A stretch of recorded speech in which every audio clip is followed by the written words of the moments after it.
Hi there, welcome to Transcorner Trailer Sales. Today I'll be walking you through your 2024 Rpod 192. We are just going to start off with the back of the unit. If you notice up top, you're pre-mounted for an observation camera. If you'd like to get set up with that, you can contact your parts department. Also located at the back is going to be your spare tire as well as your stairs. So you can get up and check all your seals periodically. We got you right at the back here. You do have your hot water service port. Popping that guy open. We're going to go over a reset procedure for when firing it on propane. The reset button I'm going to refer to is just right here. Right down below, you got an 1.1/8" drain bolt. And then, of course, whenever you get to your campsite, given this pressure relief valve pull, there should be a shot of water coming out of there letting you know that the tank's full. We do currently have this unit winterized for the customers so that they can pick it up in the springtime. That's why there's no shot of water coming out of there. Coming around to the driver's side of the unit, you can get access to this from both sides. Take that tube, push it, squeeze it, pull. And this is where you're going to get access to your sewer hose. Once fully extended, it is about 15 feet long. You got your stabilizer jacks. You do have one in all four corners of the unit.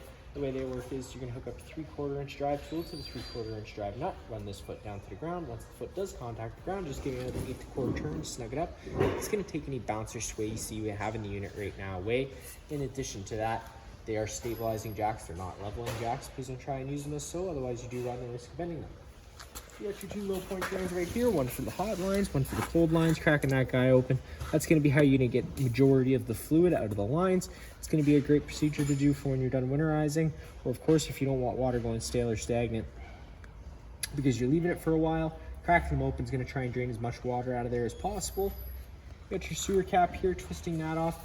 That's going to be your sewer hose is going to have the same style ears, and they just clip and lock in like so. You got your black valve and your gray valve. You always want to empty your black valve first. That's going to be your dirtiest water filled from your toilets.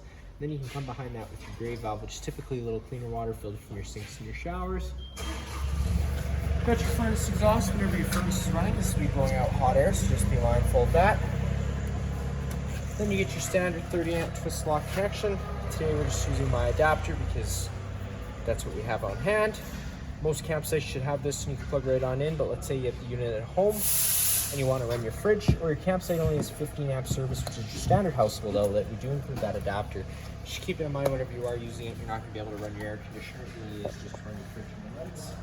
You come a little more further ahead, you got your fresh water inlet. So if you're out boondocking or your campsite just doesn't have water, this would be where you could siphon water into, and that's what fills up your fresh tank, and that's what your water pump draws off of. Then you got your city water down below, which is going to be,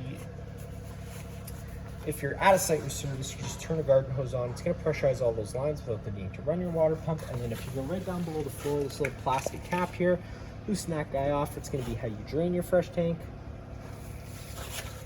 Coming around to the front of the unit, inside this black box here, it's going to be where you house your two batteries. And then, of course, underneath this one is the propane. Most of the time, get what you need done just by loosening that off, flipping it back, cracking that open like any standard barbecue, nice and slowly, counterclockwise, opens up the flow to the unit. If you wanted to take this right out of place, you could do so. You just got to pull it right up. That's going to slide right out of place. Four storage compartments on both sides, and I did forget to mention on this side here, if you get into the storage compartment, to your right, there's going to be a little panel there. That's where you're going to get access to your water pump for winterization. Main entryway door. The rest of the unit is pretty self-explanatory, minus the fact that you're having your little black tank flush. So if you're noticing false monitor panel readings or just an odor around the unit, and it's also just a good idea to flush that tank out every couple of uses. In general, this is going to be how you do so. It's just very important you do read the caution sticker. You want to make sure that your sewer hose is connected and your black tank valve is open. Reason being, if you're pushing pressure inside the tank and the pressure's got nowhere to go, it could cause that tank to expand to the point of cracking.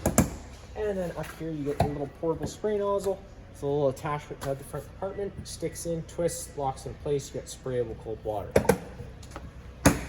Now to get inside the unit, you're just taking that assist handle, pushing it up 48.9 degrees, it will lock in place. That'll allow you to open up the door. You do have to have your door open all the way to get your stairs down. You got adjustable campsite feet just by using these couple tabs here.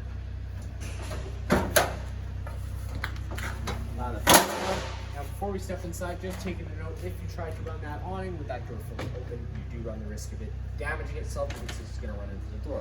Before you ever run your awning, always making sure you do have your door closed at 90 degrees. That way that awning can travel in and out for you. Coming inside, hit your interior light switch, which of course turns on all the main living space lights. Porch light switch, turns on the porch light outside, and an awning LEDs. Push and hold that awning extend button. The awning is going to start making its way out. Of course, making sure your door is open 90 degrees. Once that awning is fully extended, you're going to see the back of the metal tube and the little flap hang down. Unfortunately, today I'm not sure if we're going to be able to get the awning all the way out just due to space reasons. Yeah, we're not going to be able to get it all the way out. But typically, you'll know that awning's fully extended when you see the little flap hang down in the back of the metal tube. Sometimes that flap does tend to get stuck, so you might just have to retract it a couple feet and try putting it back out again to get it to come down. Now, for order to start raining, you can take any arm, front or rear, pull down at the center. It's going to change the pitch of the awning head, allowing water to now run off. Now, of course, if you like that angle better because it's going to allow for more shade, you can do the same thing with the front arm, just making sure that you do push them both back to straight before you bring the awning in. Pulling in is as simple as hitting that retract button. Another thing to keep in mind, wind speeds. Whenever that wind starts picking up, you're going to want to make sure you bring that awning in, that way you don't run the risk of damaging it. If it were to come a time where you had to roll this in wet, it's not the end of the world. Just try and remember at your next earliest convenience that you do try to roll it back out and allow it proper time to dry off. That way you're not accelerating the growth of mold or mildew inside of there. Once the arms contact the side of the trailer, the motor's cut out and you're all done. Up top, you get your 30 amp solar controller. There's a bunch of different settings you're going to be able to go and play with. I'm going to recommend going over the owner's manual to get set up with those. But we do currently have it set up for your basic charging needs. If there's sun hitting the solar panel, there's going to be a charge applying to the battery. And with that being said, you do have to check that solar panel periodically to make sure it's clean. That way you're getting a good pure charge. We'll start off up front here. You got your fire extinguisher right on your right. Pretty simple, pull the pin and shoot. Fire exit on the left. Pull in the red tab, window's going to pop right out of the way.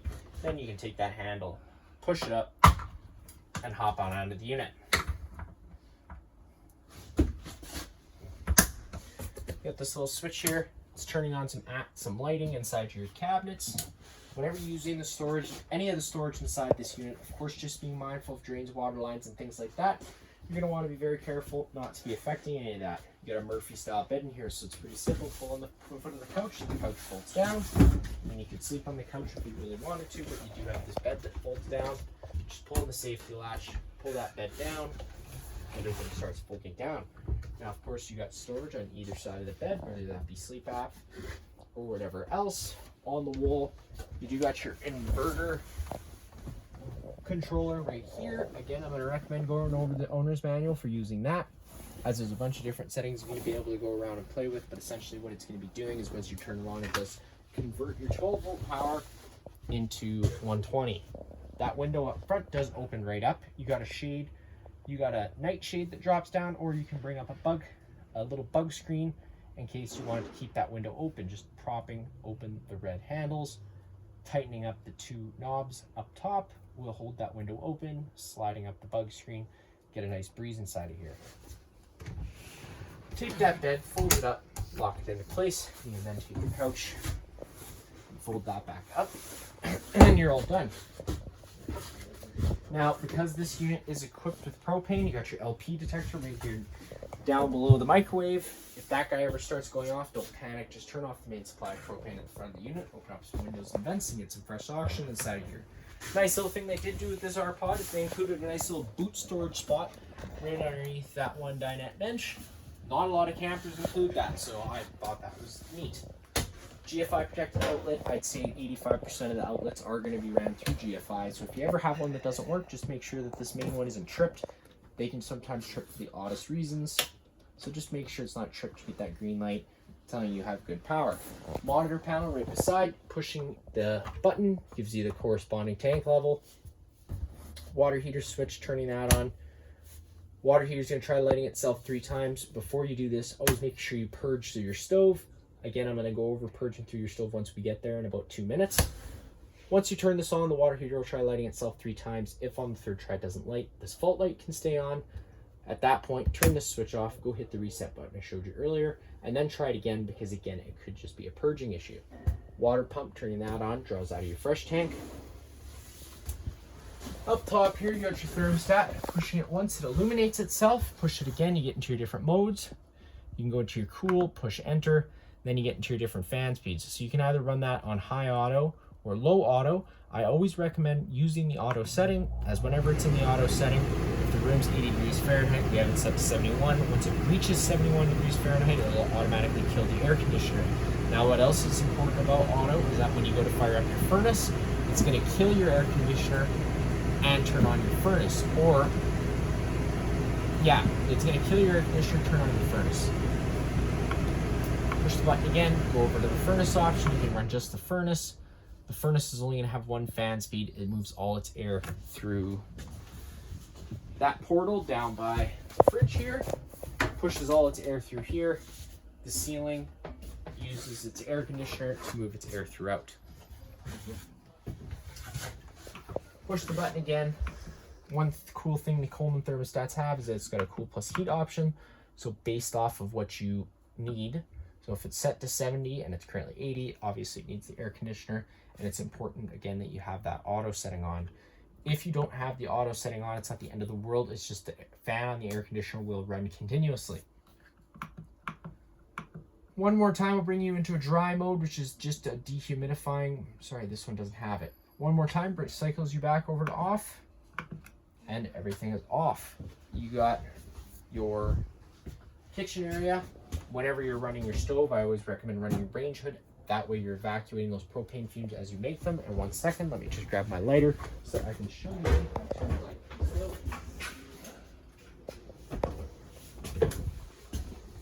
So a couple notes before we go to light the stove about propane. Once you turn the system off at the front or disconnect that bottle, it does allow air into the system. Once air makes its way into the system, it does have to be purged out. It's very important that you use your stove. I always recommend firing it up first thing because it's the quickest, easiest way to do so. Reason being, you decide how long the gas is on for and how many times you try to light it. If you were to go to try to fire up your water heater or your furnace, those will only try lighting themselves a couple times before they throw a fault code at you. And if you don't know what the fault code means, it can maybe throw a little wrench in your weekend. So just come to your stove first thing, propane's on. And of course, because this stove is gas, uses propane, whenever you have the gas valve on, it's very important that you do have a light source near it, because if you don't, you could get a buildup of gas, and if you let too much gas build up and hit a lighter or an ignition source of some sort, it could cause a minor combustion, and if your face was nearby, you could lose some eyebrows and eyelashes. None of us want that. So again, just be safe whenever you are using so. Just remember it is gas. So once you get your lighter going, mine must be low on fluid or just being finicky. Sorry, just give me a second here. Maybe I gotta grab my other one.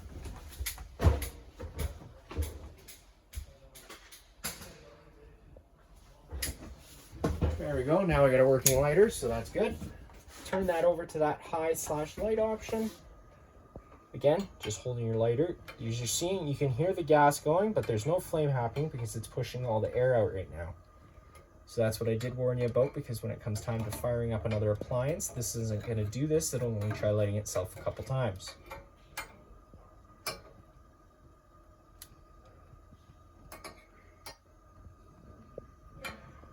You can see it's going to start coming out right away, probably. And there you go. And it lights right on up. So like I said, sometimes it can take a few minutes. So don't be discouraged. As long as you do have that lighter nearby there, you don't have to worry. It's just don't leave it on without an ignition source, because like I said, the gas can then build up. Then you could light your other side and it should fire right on up, just like so. And now that this system is purged, you're good for the rest of your camping trip until you turn that system off and leave it off for a while. I'm not talking about one day, I'm talking about a week period. So just keep that in mind. You got your microwave right down below, pretty self-explanatory, and then you got your Furon fridge. We'll bring up that guy, fridge freezer combo. The controls for this are all down here. Then you're gonna notice some off-grid writing. That's gonna be the most energy efficient setting to run it on whenever you're on 12-volt power. And if you crank it all the way to the right, that's gonna be its coldest setting, and that's also gonna be how you get it cold the fastest. So if you forgot to turn your fridge on the night before, you want it to get cold nice and fast, turn it up to that really cold temperature. Let it get cold, then turn it down to whatever you would like. Charcoal filter in the top left corner, that's just going to help with any fridge odors. If you'd like to get set up with some more of those, just contact your parts department. They just snap in and out of place. Right down below, you're going to have your fuse and breaker panel. Whenever a breaker trips, it'll sit in the middle, so you just have to turn it off and then back on again to reset it, and all the corresponding fuses will be on your right. It does come with a central vac system. Power button, turn that on and off. You've got a dustpan system. Just keep it in mind, it is just designed for grass, dirt, dust, stuff like that. It's not really to be sucking up anything big or sharp, because everything does get sucked into this bag. And again, if you need to get another one of those bags, contact your parts department. They'd be more than happy to help you out. But it does make sure when you do replace it that you connect it front and rear, because there's two connections, one for this front connection, and then of course the back one is going to be for your little dustpan thingy. Lock that back into place. Again, storage all throughout. You got your entertainment center on this end here. Now let's say you had some extra guests that wanted to stay the night. You just have to pull the feet from below your table, set your tabletop on its desired ledges, and then you can take those back cushions, fill in the center, and you can make yourself another bed. You're going to see you got some plugins going on here. If you look up here, you're going to notice the coax one. Pushing that button, that turns the antenna on the roof. Now that's also going to improve radio frequency and cell phone frequency, so if you want to leave it on during camping, it's a good idea, but just make sure you do remember to turn it off whenever you're not using the unit. That way you're not drawing excess battery power.